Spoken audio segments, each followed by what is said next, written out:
ঢালিউডের একসময়ের জনপ্রিয় অভিনেত্রী অপু বিশ্বাস নাকি এখন যুক্তরাজ্যে সাকিবের কাছে?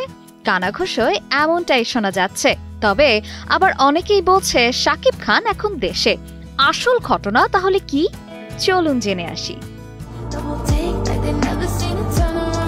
ফেসবুকে তারকারা বেশিরভাগ সময়ই সরব থাকেন তাদের বিভিন্ন ছবি, মতামত এবং কাজের খবরসহ নানা ঘটনা নিয়ে।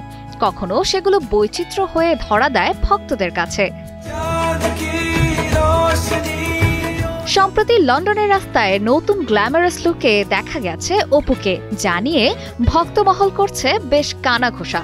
অপু বিশ্বাস দীর্ঘদিন ধরে লন্ডনে অবস্থান করছেন এবং সেখান থেকে তিনি বিভিন্ন ঝলমলে ছবি ও আপডেট শেয়ার করেন। Gold's Gym across 30 plus countries with over 700 plus locations worldwide. Train anywhere, belong everywhere. সম্প্রতি সোশ্যাল মিডিয়ায় শেয়ার করা ছবিগুলোতে দেখা যায় রাতের সোনালী আলোয় ঐতিহাসিক ভবনের সামনে দাঁড়িয়ে অপু বিশ্বাস যেন একটি রহস্যময় আবহ তৈরি করেছেন। তিনি কালো রঙের ওভারকোটে সজ্জিত ছিলেন, যা শীতের রাতের জন্য পুরোপুরি মানানসই। কাঁধে কালো স্লিং ব্যাগ তার লুকে ক্লাসিক আভিজাত্যের ছোঁয়া যোগ করেছে। তবে সবচেয়ে বেশি নজর কেড়েছে তার হাতে থাকা হীরার গহনা। এসব ছবিতে তিনি নিজেকে এক নতুন রূপে উপস্থাপন করেছেন, যা তার ভক্ত অনুরাগীদের মুগ্ধ করেছে।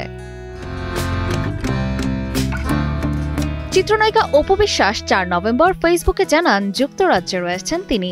ছবিটি পোস্ট করে রাতে অপু লিখেছেন গুড নাইট। তবে বেশিরভাগ ভক্তরা মন্তব্য করছেন এই অভিনেত্রী এখন যুক্তরাজ্যে শাকিব খানের কাছে। কেউ কেউ এটাও লিখেছেন শাকিব খান এখন দেশে। অপর্ণা বর্ষা, কালের কণ্ঠ।